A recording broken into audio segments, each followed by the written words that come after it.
Can we start with your full name, please? My name is Joseph Joe Govea, And can you spell your last name?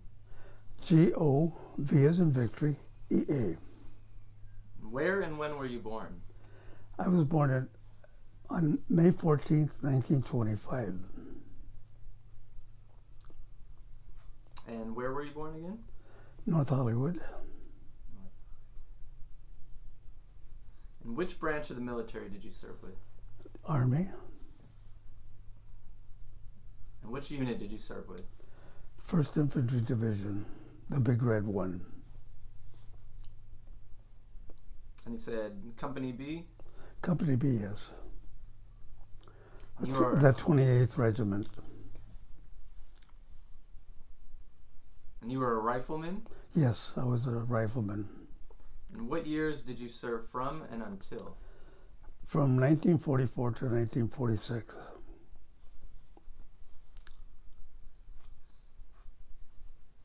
And what medals did you receive for your service? Well, I'll start off with a combat infantry badge, the Bronze Star, Purple Heart, 2 Purple Hearts? yes. Okay. Then I got the European War Medal. I got the American Medal, the Battle of the Bulge, and I was awarded the Legion of Honor from France, by France. So I'm a Chevalier. And what was the highest rank that you attained? PFC. There's a story behind that. All right. You want to tell it now? Yes, I was, because of the casualties that we were having at the time, I was assigned to be an acting squad leader, which elevates the rank to staff sergeant. And then I was injured right after that, so that didn't materialize. But that's life. I was just, it wasn't important to me, the situation and being able to survive was the important thing in my life. Naturally. Wonderful. So can you tell me about your childhood and growing up in North Hollywood in the 20s and 30s? I'm one of 10 children, born from immigrants, uneducated parents Where did they immigrate from? from Mexico. Which part? My dad was from Guanajuato, my mother was from Chihuahua. And they came to California. And I'm fourth in line in a group of, a family of 10. Between my mother and my dad, they were both second marriages. We were as poor as a proverbial church mouse. I know what it is for a parent to stand in front of you when you're having dinner, lunch, or whatever, and for them to tell you there's no more.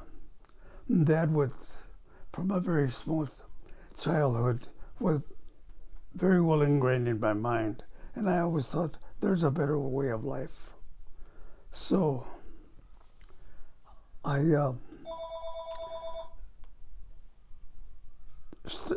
went to school and went to a predominantly Mexican elementary. Mexican students are about 99%. So I did not learn how to speak English or really comprehend it until I was about 9 years old. My dad was like a lot of immigrants. He always talked about his country and but I always had that in mind. The old country or the new country? The old country, you know. And so we, what my dad used to, what my family used to do, we used to be what they call today migrant workers. We used to, right after school, the semester ended, we would go out and pick fruit, harvest, and whatever, and just go up and down the coast, and that's the way we survived. That's the way my parents, that gets a lot of big load. So what I found out later, and this is just an assumption of mine, I think my parents used to get us all kids, all the family, to go work harvesting the fruit, agriculture, whatever, and then that would help us survive. I did not think that was the best way of life.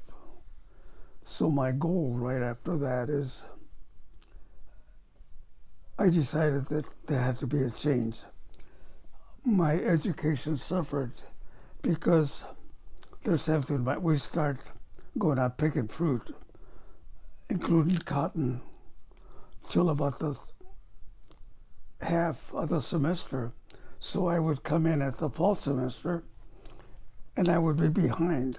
So I was always behind in my studies, but I worked hard. When I was 15 years old, I decided that because one of the ranchers in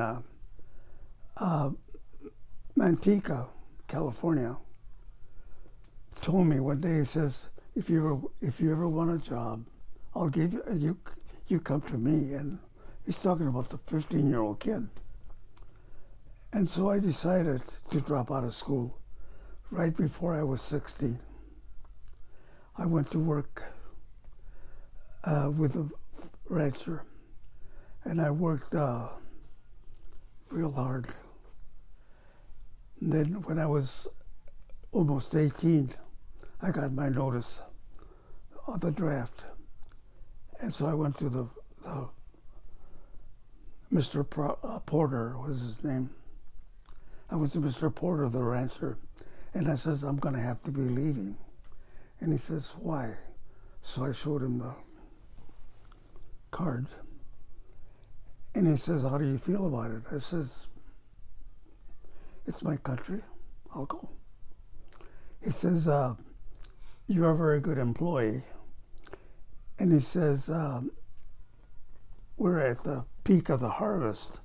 I would like to ask for a deferment for you. I said, deferment, what's that? I didn't even know what it was. So I says, what is that? And he says, we can delay your entrance into the military until the crops are picked. How do you feel about it? And here I am. Because most of my peers were going into the service. It was a way of life. At that time,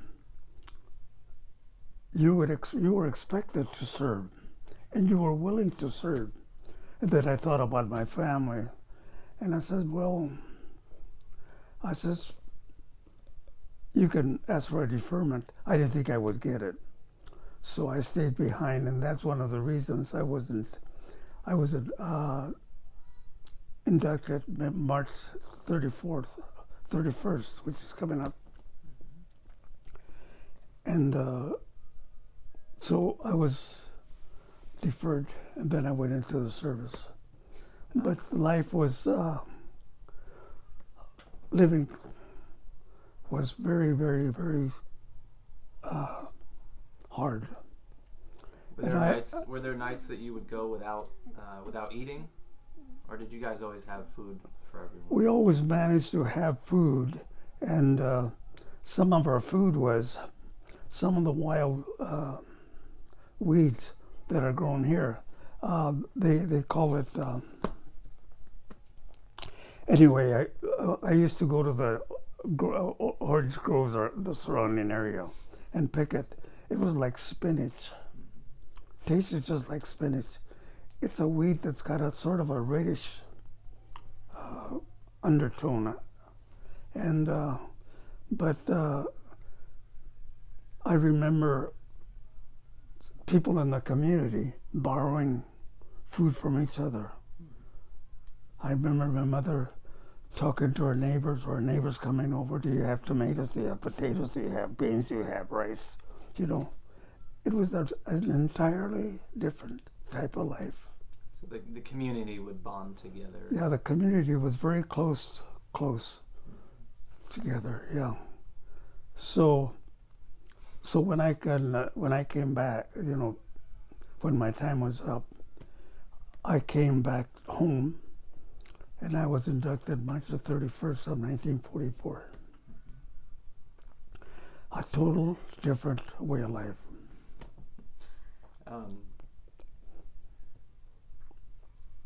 So aside from the working on the farms and harvesting, were there any other jobs that you had growing up? At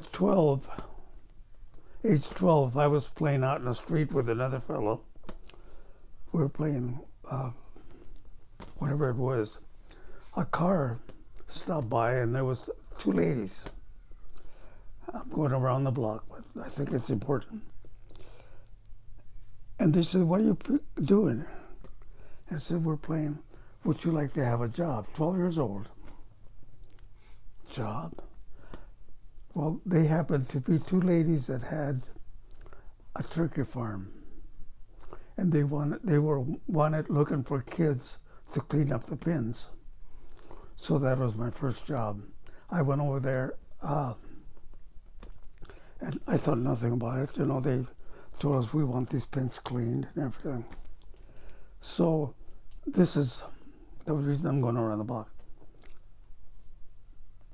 On a weekend, they used to pay us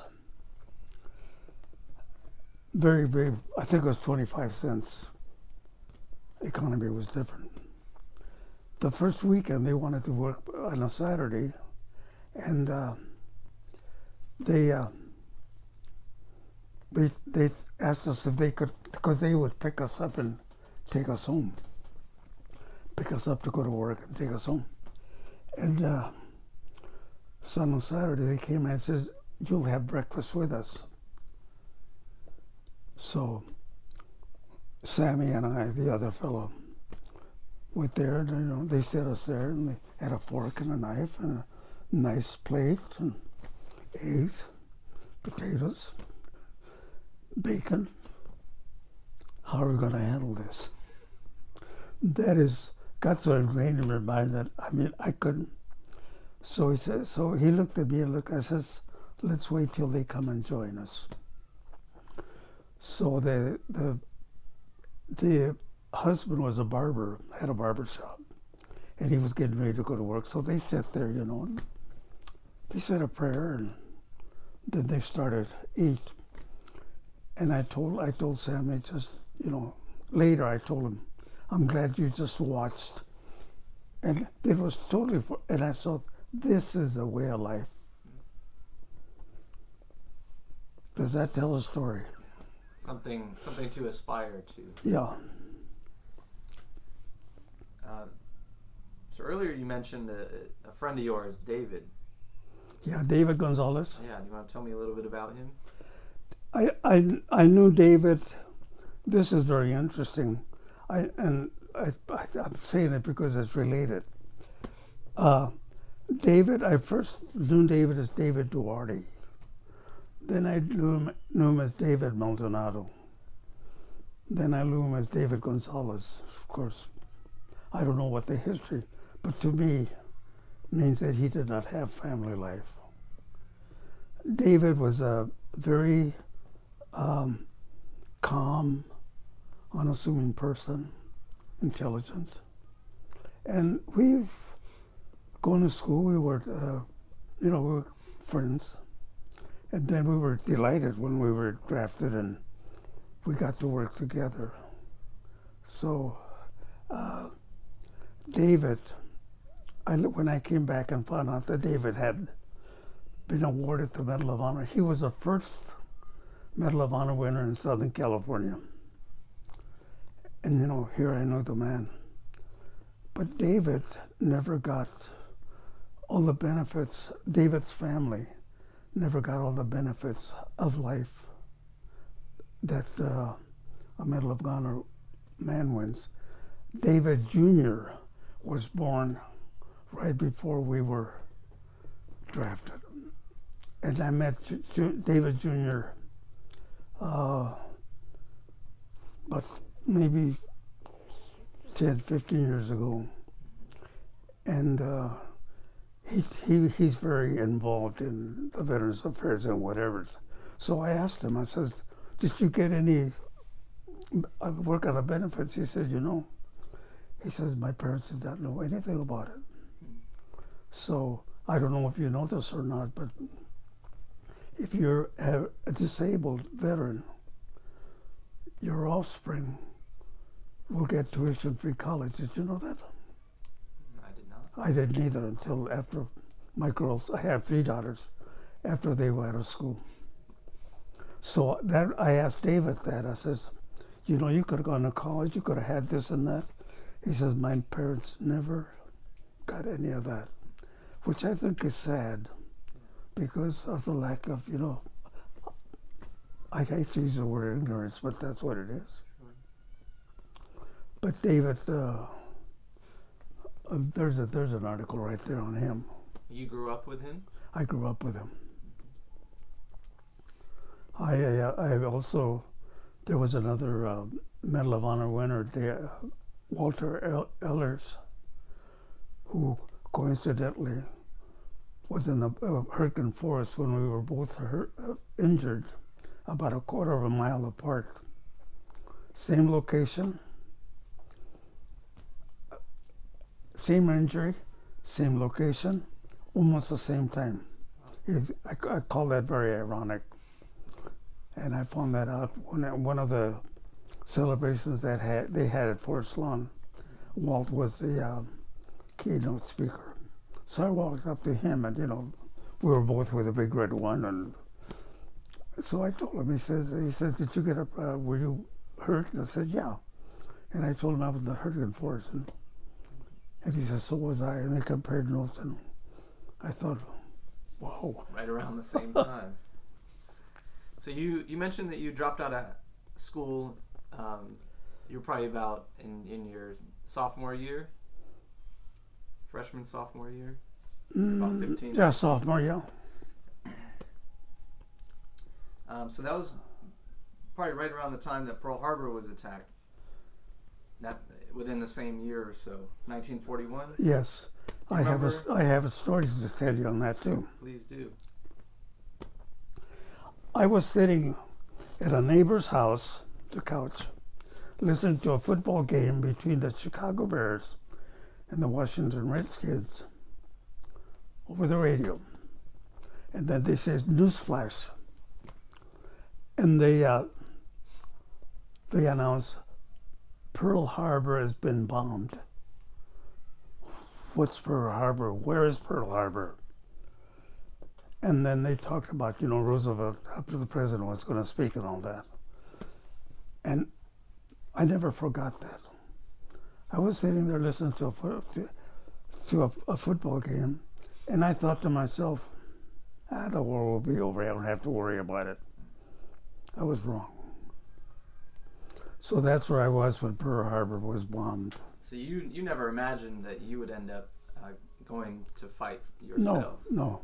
I thought it would be over. I didn't even know where Hawaii was. I mean, my background was, uneducated almost. And in spite of what, you read and hear, we were not getting the education that we should have. But that's life. So as the war progressed from that point on, were you paying attention? Were you following along to what was going on, or you were living your life? I was too busy working. Yeah. And that's when you started working with Mr. Porter, Mr. Porter. And where was that again? Where was it? Manteca. Antigua. And you did that until you were drafted? Until I was drafted, yes. Do you remember what you were making as far as a salary at that point? I really don't. But I can tell you that one of our chores was to bale hay. And sometimes we'd get a call at 2 o'clock in the morning to go out and bale hay. And I was, like I said, I was very aggressive and very, I don't know what the word is. I was always trying to better myself. You were a go-getter. A go-getter, yeah, as a young kid. Now, did any of your siblings serve during World War II? Yes, my brother served in Korea. And that's one of the few times, I'm not a very emotional person. That's one of the first times that I really got emotional, because when he was drafted and after he was called for induction, I got to drive him to the bus station to take him in. I said, oh no. Yeah, he was in Korea. You knew what was in store for him. Yeah. But nobody else, none of your siblings served during World War II? No. You were the only one? I was the only one.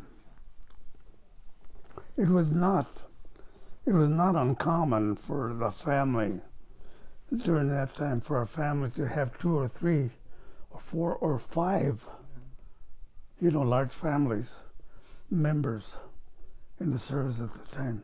My sister was married to a man that was married, he passed away, where 4 of his siblings served during World War II. Can you imagine the mother sending all those kids to war? Well, and you hear about instances like the Sullivan brothers who Yeah. they all perished.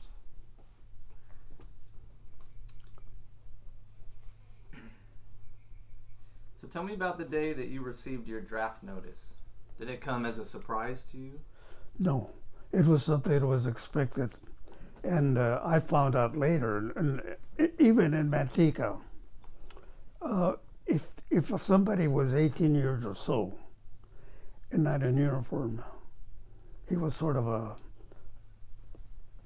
something that very seldom happened. I was going to say outcast, but I can't say that, because my older brother, I have an older brother that was injured in a car accident.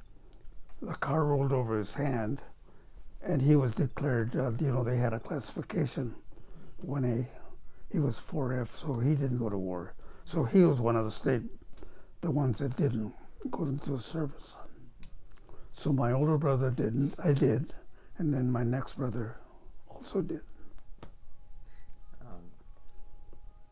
And do you remember how you felt when you received your draft notice? I felt that it was it was part of it was an obligation. And something very interesting, I say it with sadness, when I got home to be inducted, my dad called me and says, I want to talk to you. He says, let's go to the bedroom. And he said, I am in contact with my dad, his father, my grandfather. And he says, I have asked him if he would take you in to live with him while the war's going on. And then he says, because we don't want you to go to war. And I looked at my dad. My dad was a disciplinarian, and he could control you with his eyes. And I said, Dad, with all due respect to you, I feel that this country has done a lot for us, and I feel that I have to go. This is my country. And that was a blow to my dad. I don't think he ever got over that. And, that happens, and that's part of life. So he says, well, I guess I have to tell my dad that. I said, that's fine. I'm going to. I'm willing to go. And like I say, this is something we talked about a little bit earlier. I don't understand that mentality, but that's the way it is, you know. Most of my friends, when I came home from up north to be inducted, there was nobody around. Most of my friends were in the service. Now, I wasn't going to be the one that wasn't.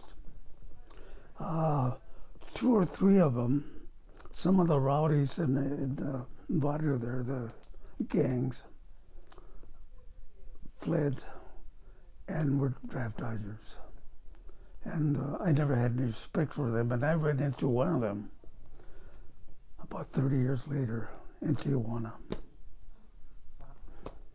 So, getting back to your question, because of the atmosphere, the environment, I was there willing and ready to serve my country. It was just something that it was part of me. So where did you go for your basic training? My basic training was in Camp Roberts, California. Anything memorable about that experience? Yes. Poop Out Hill. Please elaborate. Have you ever heard about Poop Out Hill? Not in that term, no. Poop Out Hill was a very steep hill that was next to our headquarters, and that was on the way to the training grounds. And after you broke formation, after you roll call and whatever, you went into the training grounds and you had to climb that hill. We were pooped out when we got up there. That's what I remember. And I remember the training jungle environment. Just the training alone would scare the daylights out of us. But again, we had to win. And I'll never forget one of the corporals there at Camp Roberts, because like I said, I was aggressive. I was kind of a rowdy, uneducated, you know, just a wild kid. He used to call me Govea. He says, Govea, remember one thing. A Jap is a poor target, is a poor shot at a missing target. I never forgot that. I used to give the non-commissioned officers, make light hard for them. He got me one day and brought me in. I thought he was going to restrict me or punish me. And he says, I want you to understand one thing. He said, you're training here. He says, I can understand your feelings about training. He says, but think of me. When you leave, I start the same routine over again. He said, think about it. And you know, apparently since I've always tend to listen, have the ability to listen, because I could have just, and we got to be very good friends. So. You got to see from his perspective. Yeah. So where did you go after Camp Roberts? After Camp Roberts? Yeah. Here's another irony. I was given a furlough, and there's a picture of it there, when I came in. And I was sent to Fort Ord to later be deployed to Fort Lewis, Washington, to go to the Pacific. Well,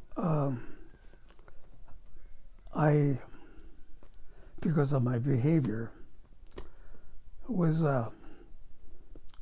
punished by a corporal. And he said, he took me over to his first sergeant, and he wanted to put me on stockade. And the first sergeant came in, and then, you know, we both gave our portion of the story. And why I got mad at him is because while we were standing at attention to be dismissed. A friend of mine was passing from San Fernando, was passing ahead of us, and we were in ranks, at attention. You're not supposed to even blink. All I did was, he says, he signaled at me, and all I did was this, a corporal saw me, and he came over, and he says, you're supposed to be at attention, and if I say don't blink your eyes, you don't. A corporal was a very domineered person in basic training. So he punished me for that, which I think was very unfair. But that's the way life is. So we went to the first sergeant, and the first sergeant says, I could put you in the stockade. He says, but the Army needs tough guys like you. He says, we'll take care of you. You're restricted to quarters. So I was restricted to quarters, and then I was sent clear across the country by train. 7 days. Did I answer your question? Yeah. Was that intention? Do you think that was a result of? No, that was part of the routine. Okay. The train, there was no airplanes to speak of, right. And most of our transportation was bus or train. But up to this point, you said that you had been training for jungle warfare. Yes. Like you've been preparing to go to the Pacific, and now you're heading. Now I'm headed. I didn't know. They never told you. This is something that's quite different than it is today. You never knew where you were going. You were called up to, form ranks or whatever, or get ready to move or whatever. You never knew where you were going.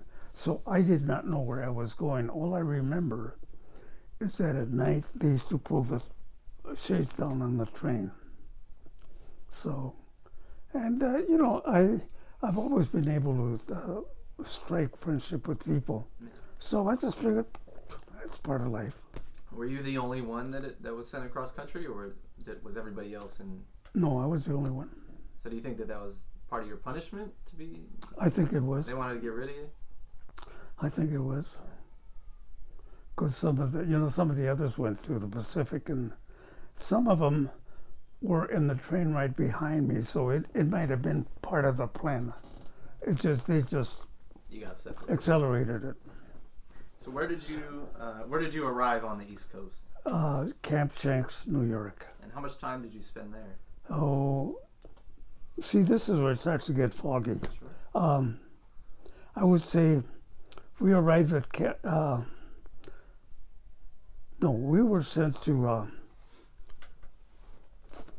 Fort Meade, Maryland, and then when I deployed from Camp Shanks. The Isle de France? The Ile de France, yeah. That was the ship that you took across the Atlantic? Yeah. The Ile de France was one of the three largest ships. The first largest was Queen Mary, and I'm thinking things were large. Queen Elizabeth, and the Ile de France. And you guys arrived in Glasgow. Yeah. And when I remember about Glasgow, we were always hungry. No, nothing new for you, though. They had a big tub there. They stopped the train. We were going to disembark, but they were going to feed us. They had a big tub with what I thought was coffee. It was tea with milk. I had never. That's what I remember about Glasgow. Was that your last time drinking tea with milk as well? Yes, that's the only time. And in Glasgow, is that when you were assigned? That's when I was assigned to the first Infantry Division. I had no idea. I don't even remember crossing the English Channel. I do remember they put us in, when we got to ashore, and I still don't know how those guys that landed in Normandy. I don't know how they did it. When we were ashore, they put us in boxcars, and they used to call it a 4212 or 4012, 40 people or 12 horses. Yeah, I've heard them referred to as 40 and 8s. 40 and 8? Yeah. Yeah. That's close. Yeah. And that's where I said that they put the chandeliers on us, and everything changed. And then 6x6, what we call the 6x6 truck, arrived. No tarp, to transport, and then a turret on top with a machine gun, and something that is not brought up in World War II. I don't remember seeing any blacks in the front. We were segregated, and they were driven. The trucks were driven by 2 black soldiers. Yeah, they mostly had non-combat roles. Yeah, they had non-combat roles. Not through their choice. It's just, we were segregated, and that's something that I have to be reminded of. I can't believe that we were segregated. It's crazy to think about, right? Yeah. You're going to fight this unjust war. Yeah. And at the same time, you're treating others. Yeah. The same way. You've heard this before, I think. A few things get talked about over again, but it's a great point that you bring up. I don't think a lot of people do talk about that or are aware. No, because to me, and in one of the interviews I was asked, and I said, well, this is not something that. This is something that the government came up with, and that's something that just happened. Yeah, because we were segregated until after the war ended. I think Harry Truman ended that. And now, today it's entirely different. Yeah. Now you have women in combat roles. Yeah, that's another thing that's very different. We had women at nurses in the combat zones, but then something else that we had, which at the time you just kind of accepted, and that's it. Something that we had was German soldiers as wards in the hospitals. In France, we had some German soldiers that were, actually the attendants. Yeah. So. Strange, yeah. Have you heard about that? Yeah.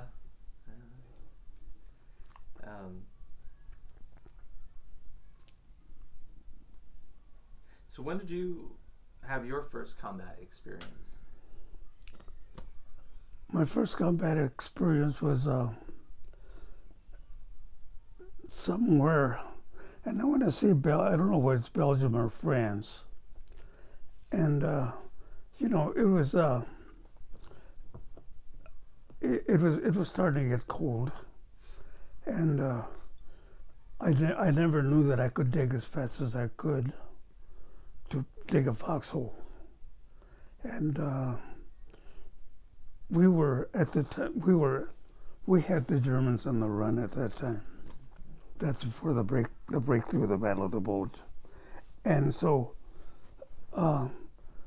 we were on the offensive most of the time. So it wasn't as bad as it got later on. So. Did you see any of the enemy soldiers? Or yes. You see them, and you know what a bullet can do. You know what a bomb can do. And my doctor reminded me of this. He says, "I'll bet one thing that you forget that you." He says that it's the environment. He says the elements, the groans, the moans, the stench, the noise, and see that was one thing that, and then I says, well, yeah, you walk in there it's it's very hard to explain. It seems to be like a way of life. You know, here you go, I mean, a bomb's coming. One of the friends that I met in combat that I was raised with was next to a bomb, blew his eardrums out, and he was never awarded a Purple Heart because it's not a wound. Did you know that?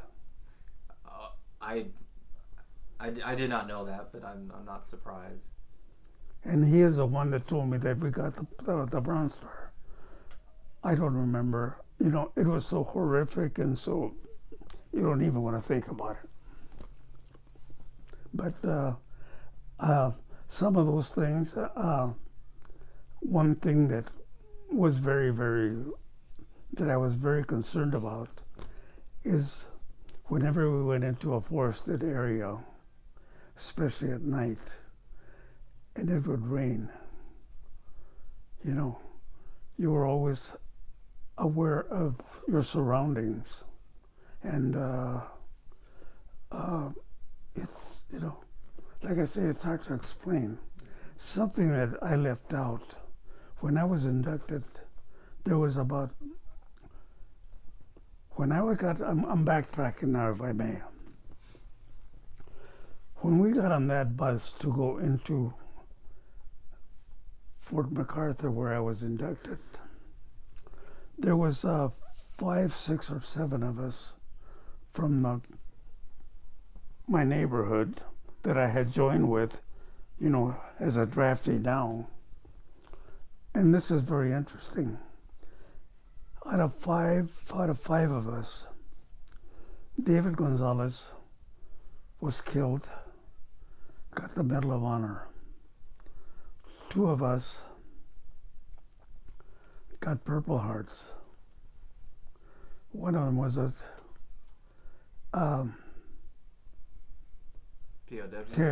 prisoner of war. And let's see, what's the other one? And the other one was went with a big red one from France into Czechoslovakia. Never got hurt. He made the Normandy, the D-Day invasion? No, he He joined after. Yeah. But he came out unscathed. Unscathed. So, you know, that's interesting that all of us came in with a story to tell.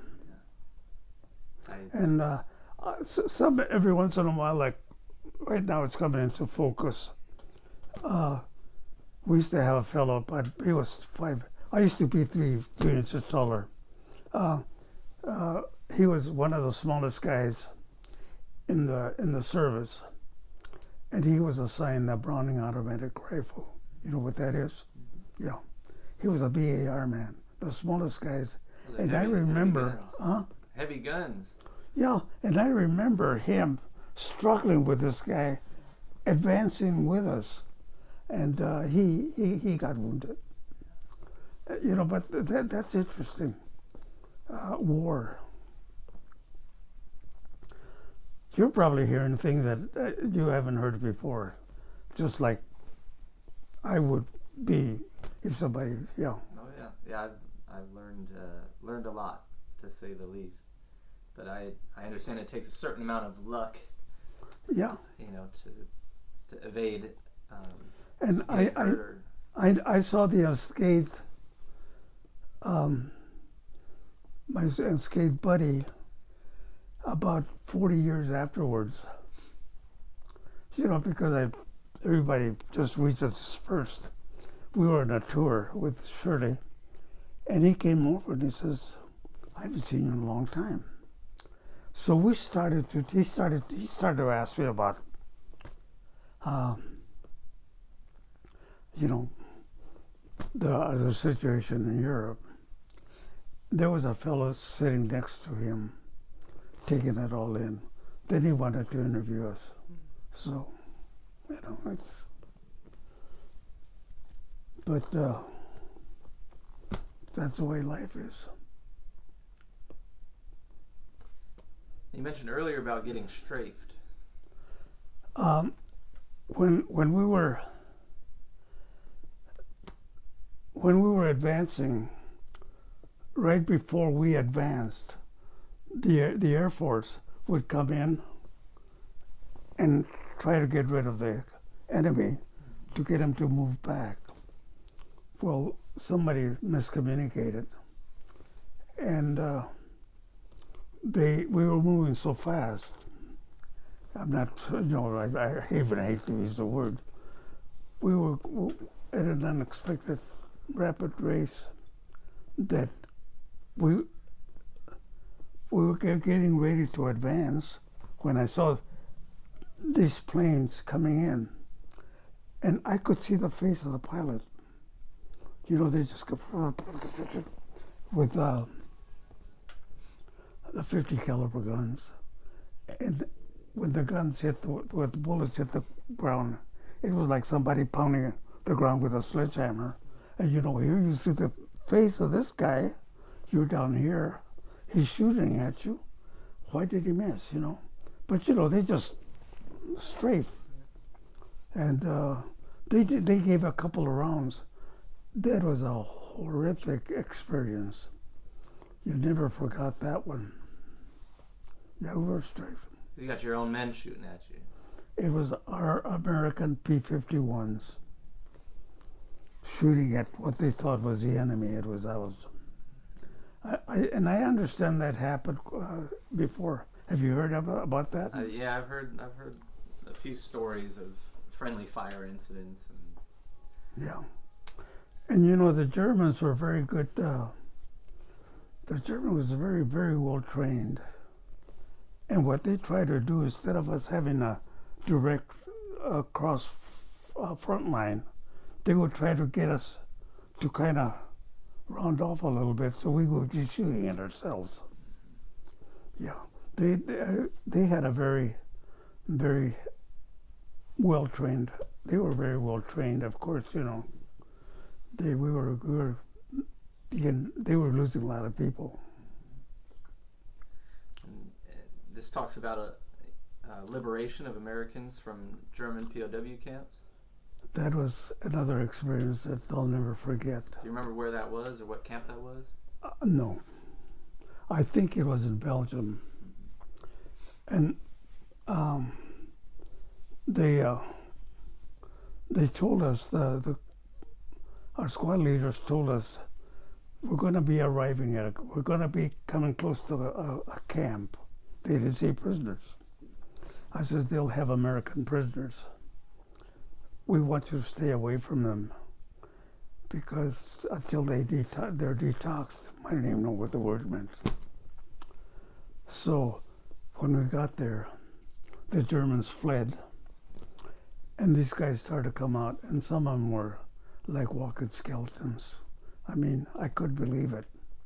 But one thing that I saw that was very interesting, the Germans would line their fences with used large food cans, with all their food cans, and just line them along the edge of the fence.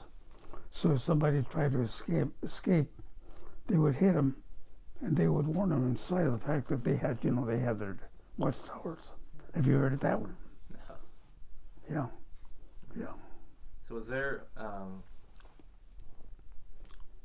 So as far as us having contact with them, we did not have any contact with them. They started to come out, and then the ambulances and everything started to evacuate. But by then we were past it. So was there a fight for the camp? Or No. You guys had arrived and the Germans just... The Germans, we had them on the run. See, that's the part of the strafing. We were advancing quite, in fact, you probably heard this before, Patton was criticized for going as fast as he was. Because he was leaving, I understand, I don't know if to be a fact, he was leaving some organized troops behind. And, they were able to, in war, you don't know where, what boundaries are. So, run into trouble real quick. Yeah. So Patton and Eisenhower had a lot of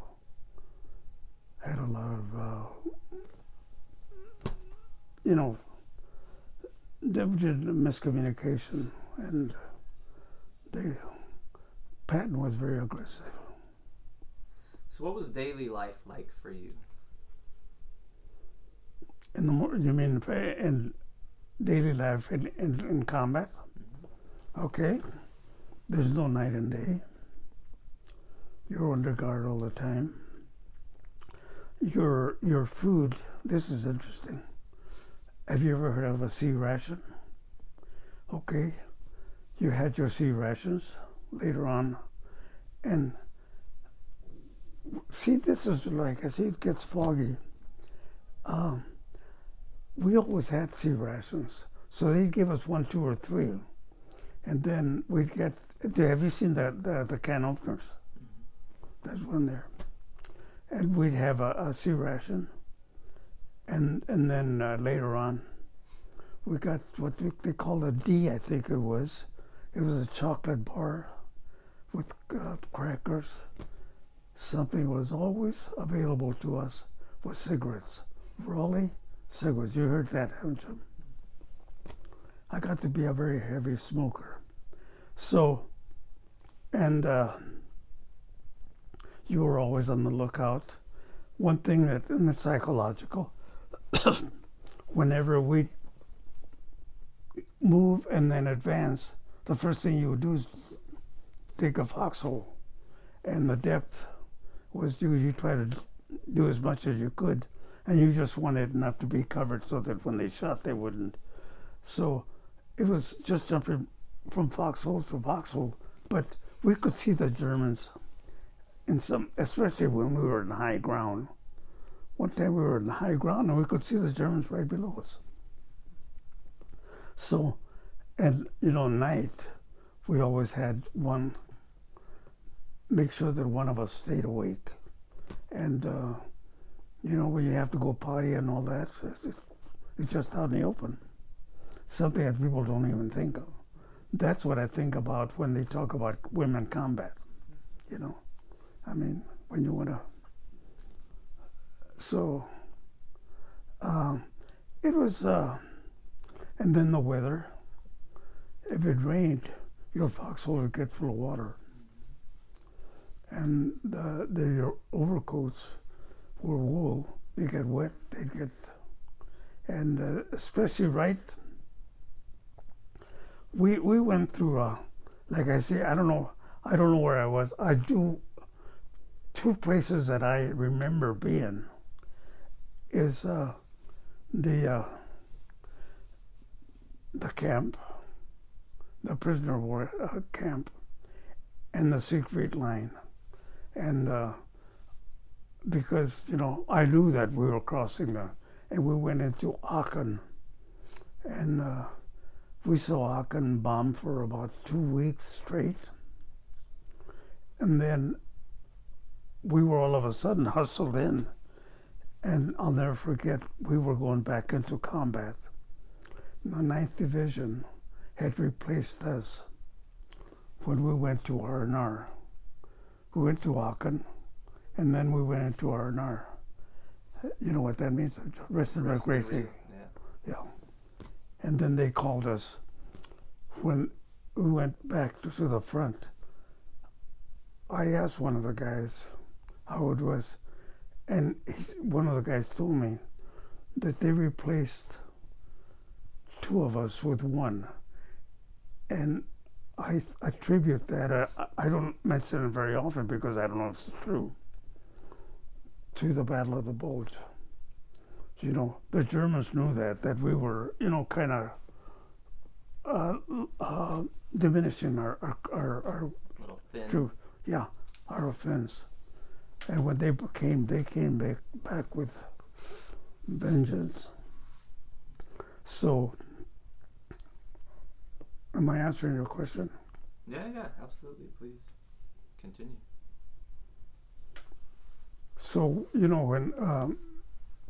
when I was wounded, by then I was at the acting squad leader.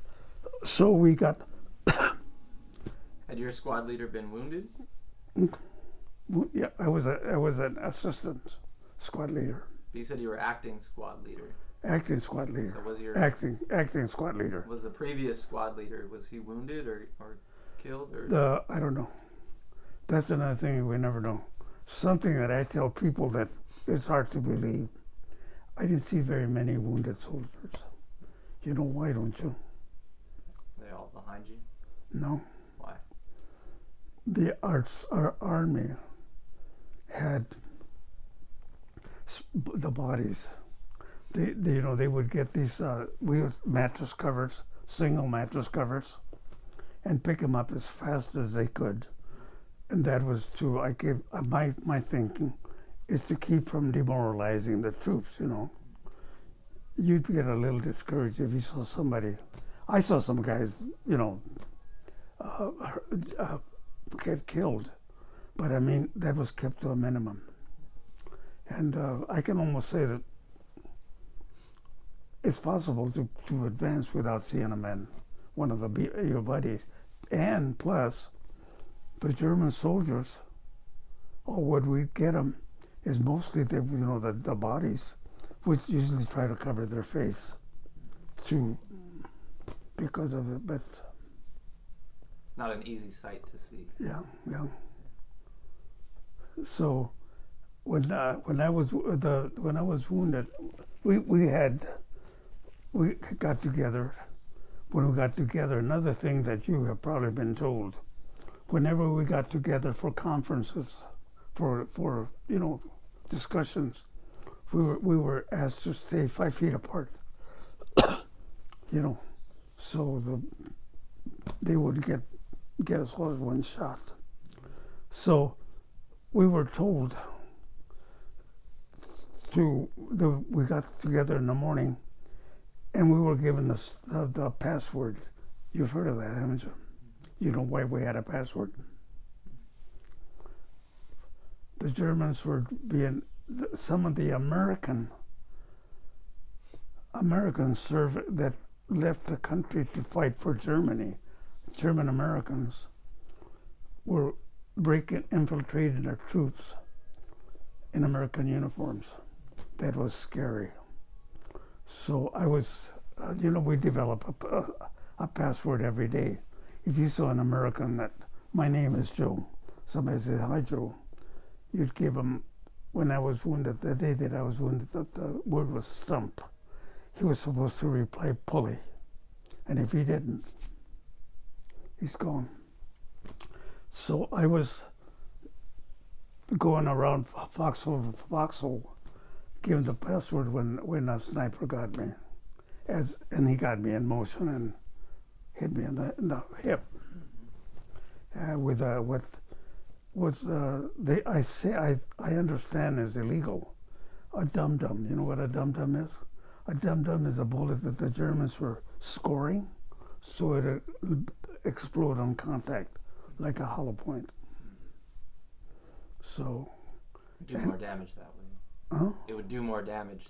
Well, yeah, it'll explode on contact. So they run right through me. But I later found out from the adjacent squad leader, whom I, got to know later what happened. He says that when I was hit, I was in motion, and snipers don't miss. I was in motion, and he says a bullet spun me up in the air, and I fell into a foxhole. So, and he thought I'd been killed. So let me break it up a little bit.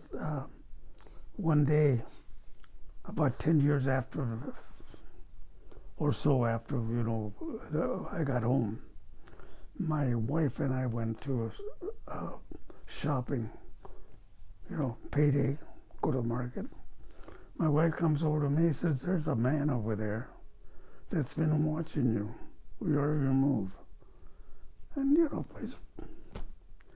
she says, that's him. It was the assistant, the the squad leader that saw me wounded. So I walked up to him, and when he looked at me, He thought he Joe, saw a ghost. he thought I'd been killed. And he told me what happened. That's how I know what happened. He says that I laid in the snow. He said about 6 hours, but it sounds incredible. He says that every time they tried to advance, they had us pinned down. They were well prepared for that battle. And this was in the early days of their counteroffensive. Yeah, that was the counteroffensive started the 16th of December, and I was wounded the 20th. So I got 4 days of that. And do you know where you were? In the Hurricane Forest, which is something that my cardiologist was very interested. Every time I went in, he'd ask. He was very interested in World War II history, and so is my doctor, by the way. And every time I go in, they ask me questions. The cardiologist retired, but when I told him that I was hurt in the Hurricane Forest, he says, "You're the first one that's mentioned that forest," and that's where the Battle of the Bulge was. It was very dense and scary. You never know what was ahead of you. And did you experience any of the 88 millimeter shells that the Germans would use? Well, it was they exploded all around it, and so a bomb was a bomb. The Germans had. Have you heard of the V-12? The self-propelled rockets. The V2. V2, yeah. Mm-hmm. Have you seen one? I've seen video, I think, or pictures maybe. Yeah, I have a picture of one. Well, whenever they shot that was more pronounced with the 88s. They have a song 88s and hand grenades. That's another story. But anyway, the V2s, whenever they flew over us, on the way to England, they used to sound like a car with a broken muffler. If that stopped, you better hit the ground, because it means it's going to explode.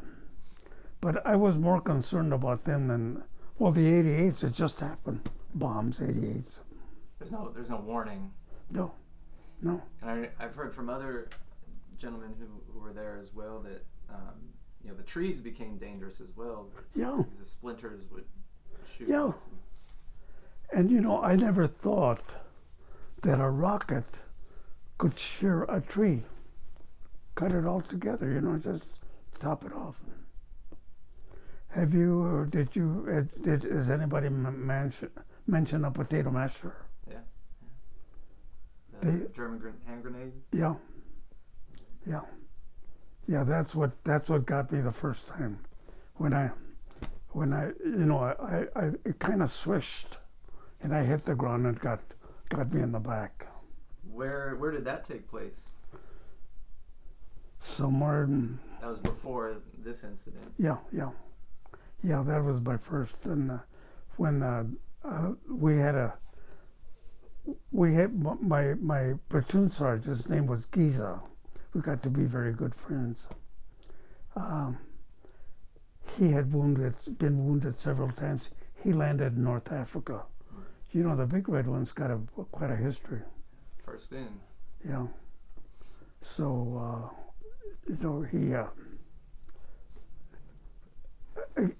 Giza was when we saw me, he says, "Get back to the meds," and I said, "No." Do you know why? When I was approaching the little station, they used to set up medical stations. There was a guy draped over a jeep, facing down, and every time he breathed, took a breath, blood would spurt up. And I says, "He needs the attention, I don't." You weren't hurt nearly as bad. No. You feel the sting, But So, can you elaborate a little bit more about how that instance occurred? Were you guys in a firefight? Had you engaged the enemy, or did this come as a surprise attack? We used to engage and sometimes get as a surprise. But this specific incident, when you were wounded the first time by the... When I was wounded, we were getting ready to advance. You know, and the Germans were well fortified.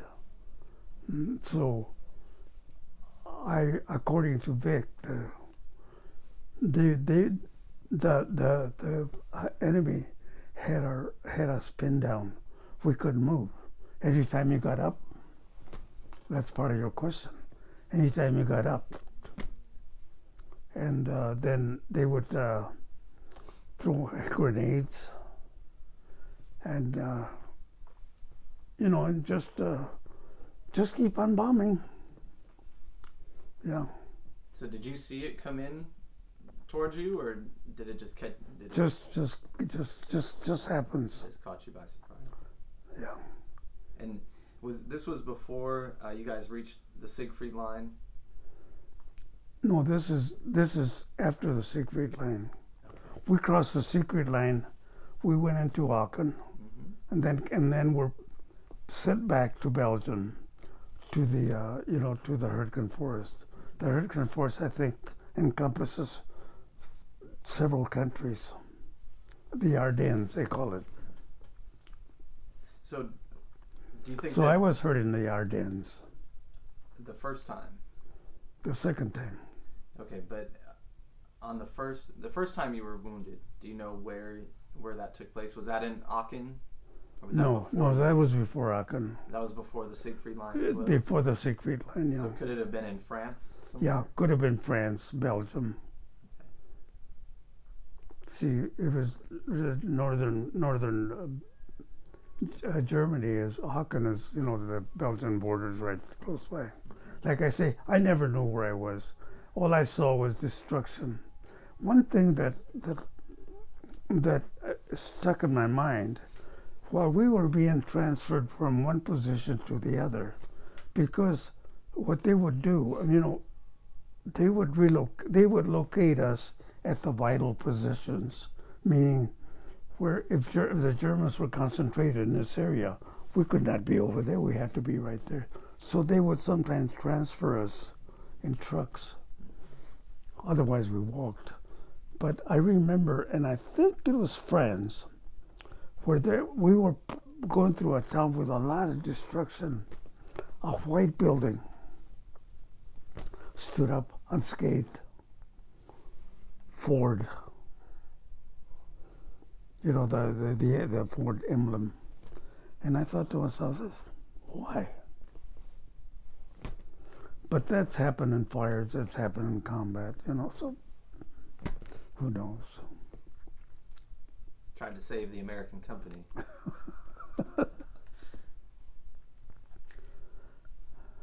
So,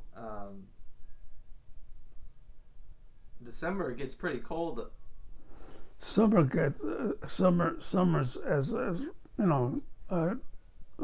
was warm, hot, muggy sometimes, cold.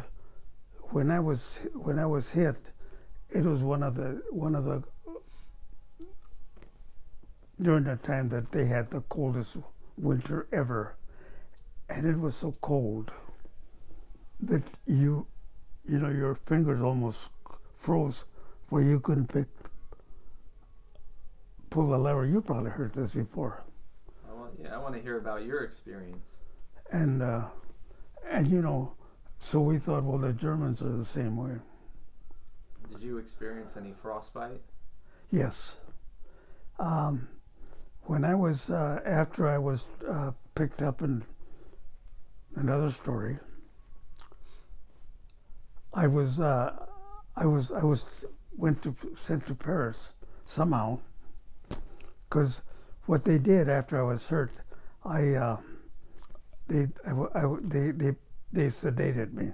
I was heavily sedated, and when I woke up in the hospital in Paris, they had my legs lifted up and uncovered, my feet uncovered, and I had like dark marks around me.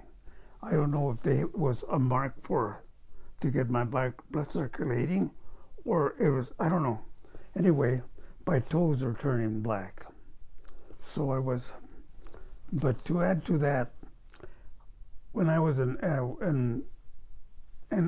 another schoolmate of mine, friend and schoolmate, was a ward there in Paris when I was, and he said he tells the family told me that when they brought me in, I was just another casualty, badly hurt, and so he says that when he passed by, he says that I says, "Hey, guy," and he says, "Just another guy hallucinating." So he says that about the third or fourth day, he had a nickname by the name of Foncho. His name was Alfonso L. And I said, "Hey, Foncho." And he says, he looked at me, and he came over. He said, "Who are you?" Well, I had lost a lot of weight. I hadn't shaved, And he says, "You're going home." I says, "What?" He went to see my chart at the foot of the table, and I had been marked ZI, Zone of Interior. And he says, "You're going home." But you talk, irony. So I met him, and he says he never forgot that.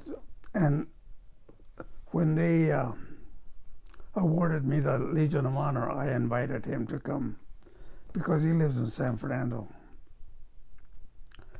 And he told my daughters, the scenario, presented the scenario. And my daughter said, he started crying. So he got very emotional so I must have been a mess.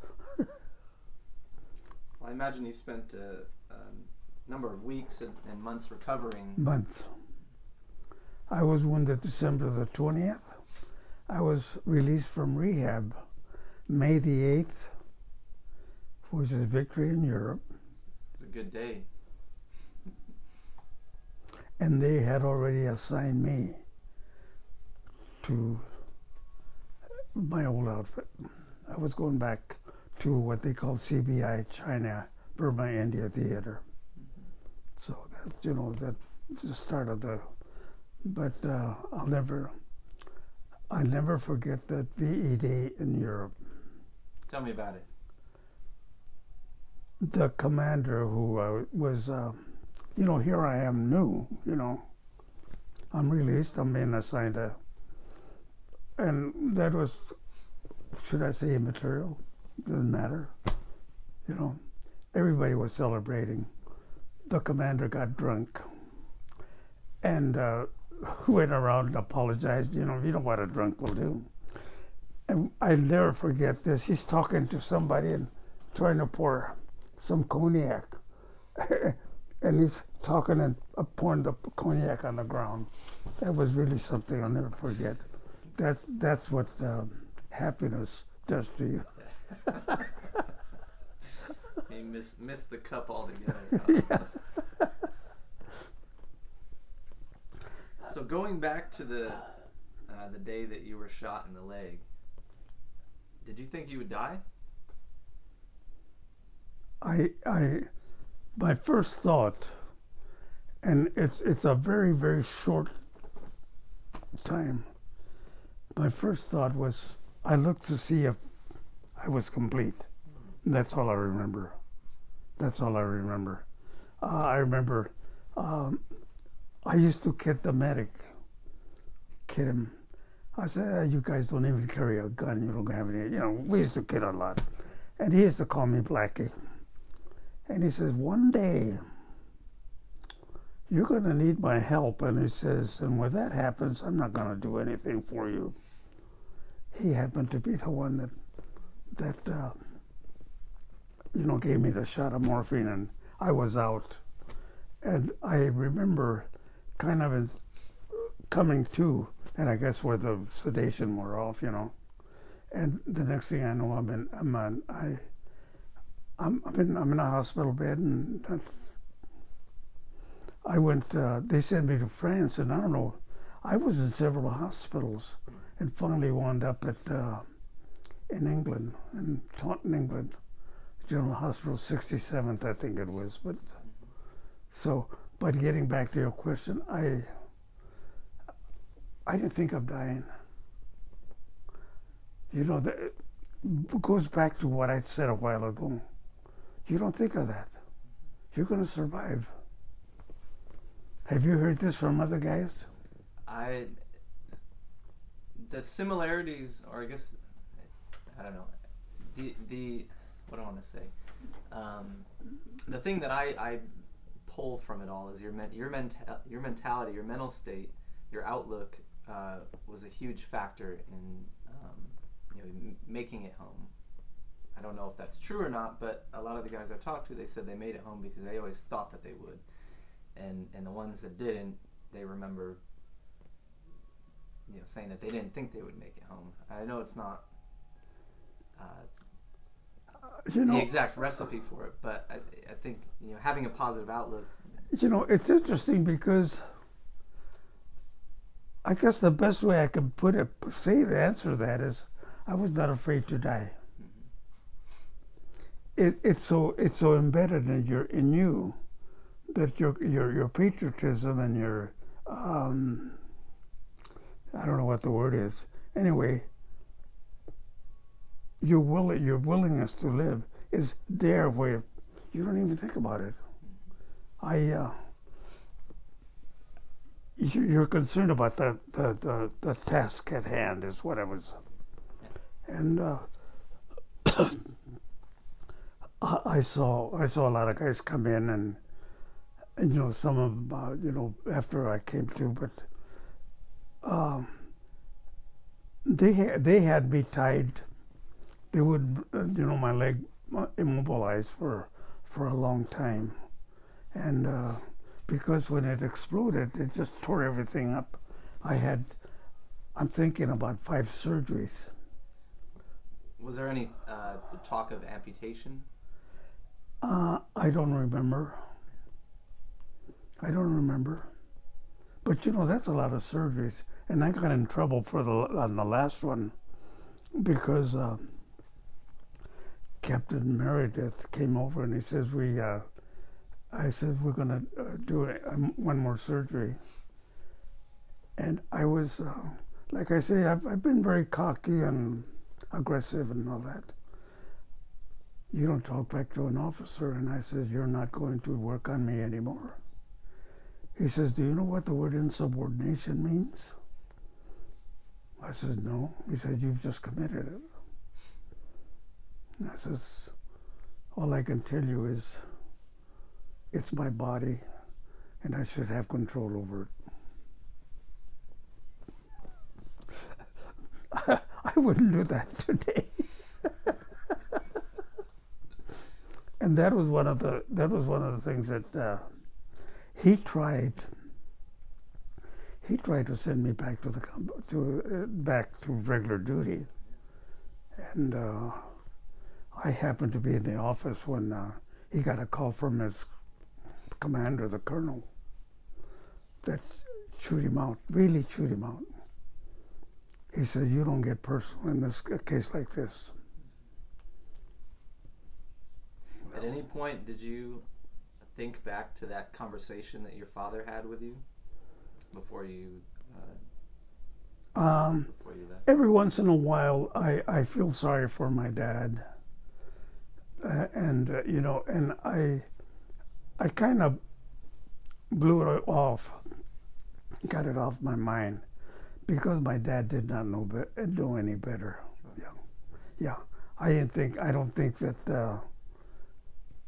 But it's just like after his son comes home, he's a hero, But no, I just figured it's something that we do as ignorance is what it is. But for you, there was there was never a time where you thought to yourself, oh, maybe I should have taken No, that. no, no, no, never, never, Even with all the never, never, stuff that you went through, the living never, conditions, never. it was all And worth it. I think what it does in life for me is he taught me to empathize. Think about other people's feelings. I met one. I volunteered at the VA for quite a number of years, and I saw the fellow that was taken prisoner of war. Well, that incident kind of affected his mentality. Because, and I'll tell you why I say this. One day I was over there, and at the VA, and he was there, and hi, Fernando was his name. He was from a fairly wealthy family, and he says, "Did you get a Purple Heart?" I hadn't seen him since. I said, "Yeah." He said, "Well, I got 5." He didn't get a Purple Heart. What happened to Fernando was taken out to an outpost, because we used to, at night, we used to put people out on the lookout, we used to call them outposts. And he was in an outpost, and they came and took him prisoner of war. And when they sent a replacement, for him, all they found was some of his equipment. I think part of it was a helmet and the gun belt. But it affected, I think it affected his mind. It can if you let it. But like I say, I think going into the service is the best thing that ever happened to me. What would you say is one of your toughest experiences from your time overseas? From where? From your time overseas when you were in Europe, what was one of the toughest experiences that you had to go through? I would say an experience is when you're assigned to combat. You know then that it's you or them, and it gets you to think that I better take care of myself and take care of my buddies. I always felt one incident that stuck with me for a long time. When I was, and like I say, I think it was in the Hurricane Forest. They put in a replacement with me. He was a red-headed kid from North Carolina, over one of the Carolinas, and it was starting to get dark. And he says, "I dread the night. I dread the night." And I said, "Wait a minute." I says, "We're here. We're protected. I dread the night." Next time I saw him, he just leaped out of the foxhole, and left. That's the last time I saw him, headed towards the Germans. And it's sometimes our mental capacity, our strength, our desire, and that was one of the incidents that stuck with me. Here's this poor guy that he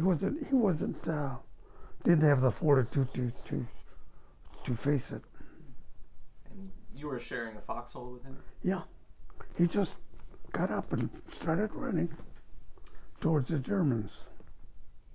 So that could be one of the answer part of your previous question. Do you know the guy that he replaced? Hmm? You said he was a replacement. Yeah, he was a Do replacement. you know the guy that he replaced? Yes. I had a replacement for him, but it was, he was just a normal, but we had to replace him. What had happened to the gentleman that he came in for? What happened to him? Yeah, the guy that the redhead Yeah, came to replace. yeah. Do you know what happened to him? Oh, the one that was replaced. Yeah. No, we never. It was. There was, and this is something that I hear, camaraderie. We were all comrades. You didn't pick out. The only people that you picked out, as I can remember or talk about, my experience was the people that I met, because several of the people that I was raised with in San Fernando, I met in the war zone. And that's interesting. And here I was supposed to go to the Pacific. How do you figure that? I don't know. So what I'm saying is that I used to get, we used to get replacements. Some of them would get hurt. Some of them would get, we didn't always have the same buddy, is probably answering your question. Yeah. You made buddies with a fellow that was there. He was just one of many, many. Yeah. And you didn't single anybody out. Okay. So you never became particularly close with any. No. I was Joe and he was Stan, Steve, or whatever. If there was one thing, one luxury that you did not have, but if you could pick one thing, what would it have been? Like if you could have a shower every day or a bed to sleep in, what would that one luxury be that you were not afforded? I would say a bed. A bed. Yeah. Sleeping in a sitting or prone position, and here's where you were the one that made the decision. A foxhole, we tried to make it as small as we could to protect us. Now, if we made a very small, and you had to be fast, and you quit digging where they told you, so you had to have it for cover. Try to sleep sitting down, or trying to lay down, and that's why I say a bed. Yeah.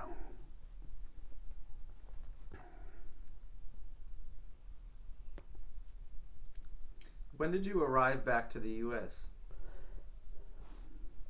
That's a good question. October 45. Let me ask you this: When did you reunite with your parents? My parents, sometime in December of 45. Yeah. And did they know that you had been wounded? Yes. This is very interesting. Have they told you how they notified people?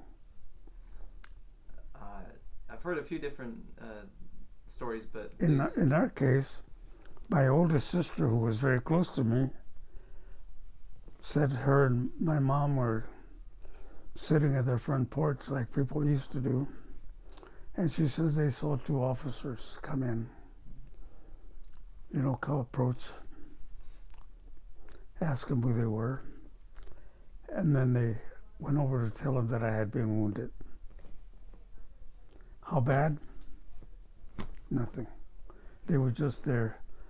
Then later on, the Army sent and there's some there, you'll probably see, some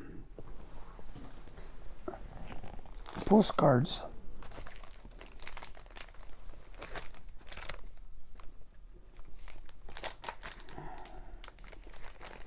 There's one.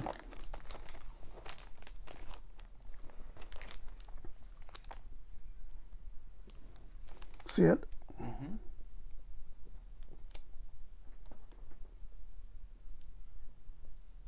Is that you and your mom? Yes. That is a picture that they took when I had just got through basic training. So you would get these. My mother got several of them because I was in the hospital a long time.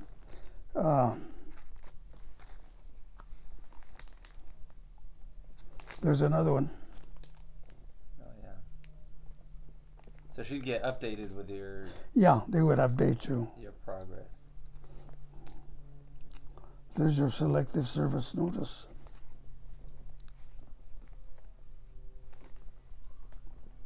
There's a V2 Oh right yeah, there. right there.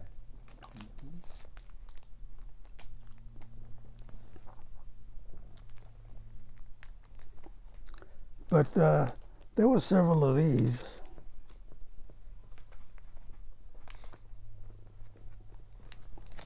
So she did something that I had noticed. It's 164th Hospital.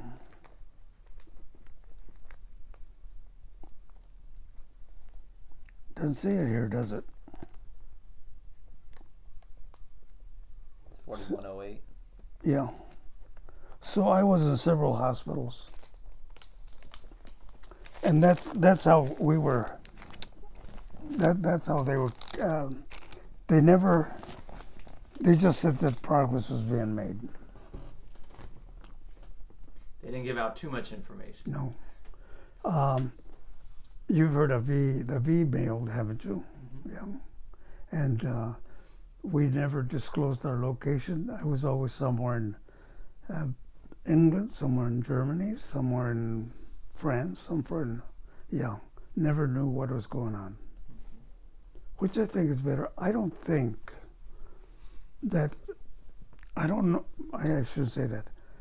I don't know how I would handle today's situation with the communications going with between the families when someone is in a combat area and at home. I don't think I could handle that. I wouldn't want to. I have to be very honest about it. I didn't think of my family as much as I should have, because I had a task in mind, and that's what it was going to be. And I think that's understandable. Yeah.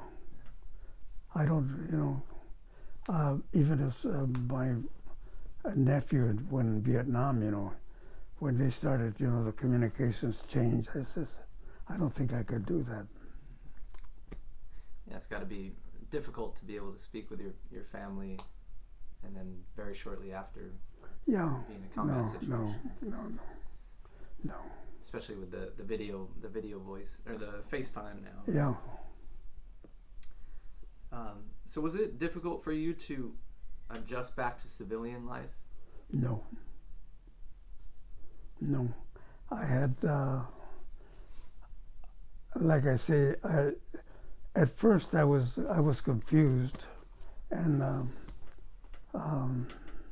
kind of, didn't know what was going on. But then I figured, well, that is behind me. Now prepare for the future. So some fellows came from the service and they got, you've heard of the 5220? I only used it for a very, very short period of time. I wanted to go back to work. I wanted to better myself. I wanted to, I always had a very soft heart for my mother, because I would,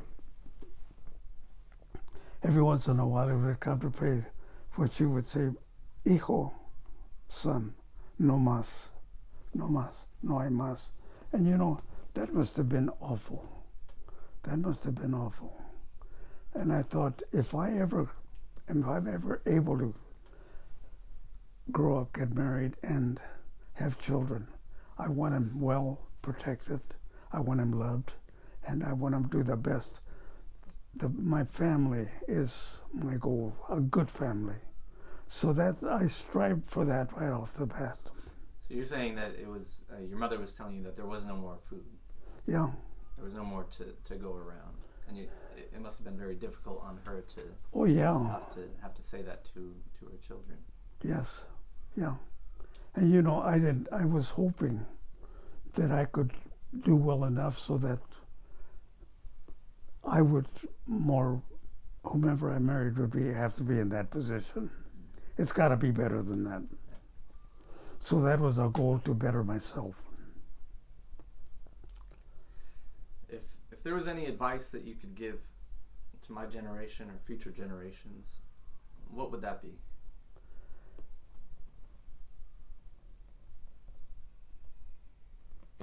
I would, number one, learn more about your country so you can appreciate what you really have. I don't think that we're going too much towards entitlement. I feel that I had to claw, if I may use a word, my way up. When I got out of the service, I was a high school dropout. I married a girl that was graduated from high school, and one of her goals was for me to get a high school education. I fought that because I was doing very well in the, what I was doing, private sector and whatever, and to today's kids is, don't take things for granted. You have to work to get ahead. You have to appreciate your surroundings. And this is a great country. It hurts me when some people come out of, like what's going on in politics today, what's going on. It just isn't there. So my advice is, number one, seek family life. Educate yourself. Learn more about your country that you can appreciate it. And last but not least, thank God that we live in America. That's the way I would say it. Because